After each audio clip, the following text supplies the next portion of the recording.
28x two the power 4 আর ভাগ চিহ্ন দেওয়া আছে বলেছে 56x। তো ভাগ করার নিয়মটা হলো প্রথম সমান দিয়ে টান দেবে, দিয়ে প্রথমে যা থাকবে ওইটা উপরে লিখবে 28x টু দি পাওয়ার 4, আর দ্বিতীয় যা থাকবে ওটা লিখবে টানে নিচে লিখবে 56x। ঠিক তারপরে কাজ হলো উপরে যে নাম্বারটা থাকবে কি আছে এখানে 28 কে আমরা ভাঙাবো।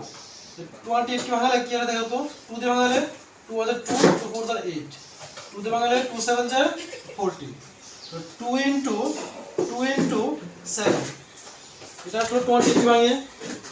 আর x কয়টা আছে এখানে 4টা, তো x into x 4টা x লিখলাম। নিচে কি আছে এখানে 56, সেম ভাবে 56 কে আমরা ভাঙাবো। 56 কে যদি আমরা ভাঙাই 2 দিয়ে দিলে 2 2 আর 4 ক্যারি 1 থাকে তাহলে 16, 8 2 আর 16, আবার 2 দিয়ে দিলে 2 1 আর 2 2 4 আর 8 2 7 আর 14, তাহলে 2 into 7 আর x আছে কয়টা একটা। আবার দেখো উপরে এবং নিচে যেগুলো মিল থাকবে কেটে দাও, 2 দিয়ে 2 কে, এই 2 দিয়ে 2, 7 দিয়ে 7, x দিয়ে x। কাটার পরে উপরে কি থাকে শুধু আর x x x, তিনটা x কি অবস্থায় আছে ইনটু অবস্থায় আছে। ইনটু সময় তাহলে x into x করলে কত হয় x স্কয়ার, আর x স্কয়ার into x করলে কত হয় x টু দি পাওয়ার 3, আর নিচে কি থাকে 2, আর তো কিছু নেই, এটাই आंसर। ঠিক আছে, নেক্সট -36y কিউব টান দেব, উপরে -36y কিউব লিখব আর নিচে 9y স্কয়ার। ঠিক আছে, আবার দেখো যদি আমরা বুঝে নেই যে কিভাবে আসে এগুলি ফ্যাক্টরাইজ করলে তাহলে বারবার এগুলি লেখা দরকার নেই। তো আমরা প্রথম দেখব নিচে এবং উপরের মধ্যে ছোট কোনটা এবং বড় কোনটা। যদি আমরা বুঝতে পারি যে এই ছোট সংখ্যার নামতা করলে বা টেবিল পড়লে বড়টা চলে আসে তাহলে ওই হিসাবে আমরা লিখব। যেমন নিচে কি আছে 9, তো 9 এখন হলো y into y। দেখো 9 এর টেবিল পড়লে 36 আসে কিনা, 9 4 কত হয় 36, তো আমরা উপরে লিখে নেব 9 into 4 into y cube means y কয়টা তিনটা। ঠিক আছে, যদি তুমি বুঝতে পারো যে তার টেবিল পড়লে আসে তাহলে লিখবে, আর বুঝতে না পারলে এইভাবে ভাঙিয়ে নেবে প্রথমে।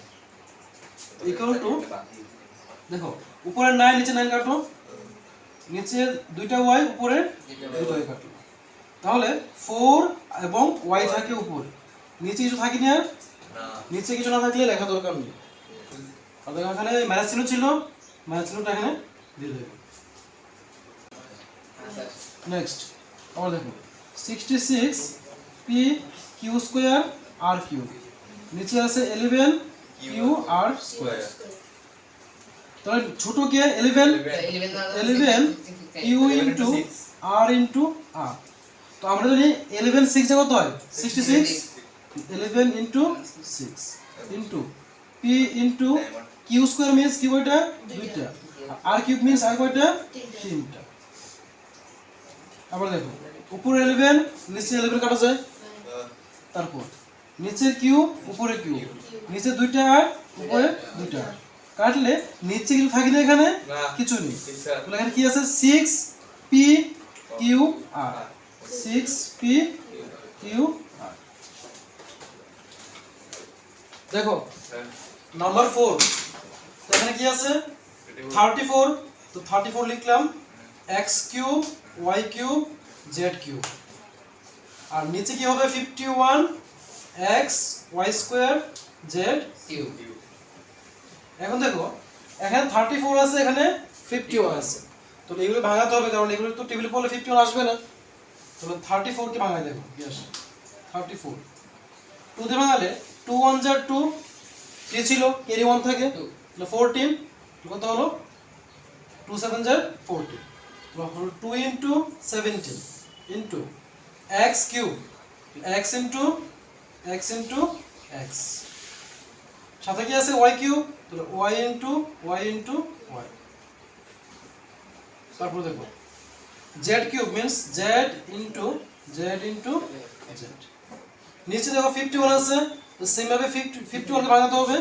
তাহলে 51 কে ভাঙালে দেখো তো যদি আমরা 3 দিয়ে ভাঙাই 3 1 যা 3 4 5 2 থাকে, 2 এখানে আসলে 21 3 7 যা 21, তাহলে কি আসলো 3 ইনটু 17 ইনটু x একটা আছে into y square means y কত আছে into z cube means z তিনটা আছে লিখলাম।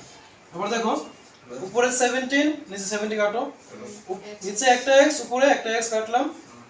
আবার নিচে দেখো দুইটা y আছে উপরে দুইটা y কাটলাম। তাহলে নিচে z আছে ওইটা তিনটা, উপরে z আছে ওইটা তিনটা। এখন দেখো নিচে কি থাকে শুধু 3 থাকে, উপরে 2 ছিল 2 লিখলাম, এখানে x ইনটু x মানে হলো x স্কয়ার, এখানে y আছে একটা y আর কিছু নেই, এই হলো তার आंसर। ঠিক আছে, নেক্সট এখানে দেখো 12 a to the power 8 b to the power 8, নিচে কি হবে minus 6 a to the power 6 b to the power 4। আমরা দেখো এখানে তো আমরা জানি 6 টু দি কত হয় 12, তাহলে minus 6 a to the power 6 b to the power 4, এখানে কি লিখবো 6 ইনটু 2। আবার লক্ষ্য করে দেখো a টু দি পাওয়ার কত আছে 8 আছে, যদি আমরা 8 ইনটু 8 ইনটু এইভাবে লিখতে থাকি তো অনেকটা জায়গা লাগবে এবং সময় নষ্ট হবে। তো এই ক্ষেত্রে কি করবে দেখো নিচে তো a টু দি পাওয়ার 6 আছে, উপরে আছে a টু দি পাওয়ার 8, মানে এক কথা হলো নিচে a আছে 6টা আর উপরে আছে ওইটা 8টা। তো এটা আমরা এইভাবে লিখতে পারি না a টু দি পাওয়ার 6, তো নিচের সাথে সেম করে নিলাম, উপরে ছিল ওইটা 8টা ছিল, লিখলাম পরে 6টা আর কি হবে a স্কয়ার, বুঝলো দুটো into b to the power 8, নিচে কি ছিল b টু দি পাওয়ার 4, তাহলে সেম ভাবে উপরে লিখি b টু দি পাওয়ার 4, ছিল 8 লিখলাম 4 বাকি হলো ওইটা 4, আবার b টু দি পাওয়ার আবার দেখেন 6 কাটলাম a to the power 6 a to the power 6 b to the power 4 কাটলাম। নিচে কি থাকে মাইনাস থাকে, কোন ডিজিট আছে কিছু নেই, কোন অ্যালফাবেট আছে কিছু নেই মানে 1 আছে। উপরে দেখো 2 আছে 2 a স্কয়ার হলো b টু দি পাওয়ার 4। ঠিক আছে, এবার দেখো নিচে 1 থাকলে সে 1 তুমি লিখতে পারো না লিখতে পারো, যদি না লিখে আমরা কি হয়ে যাবে মাইনাস হয়ে যাবে, আর কি আছে 2 a square b to the power 4।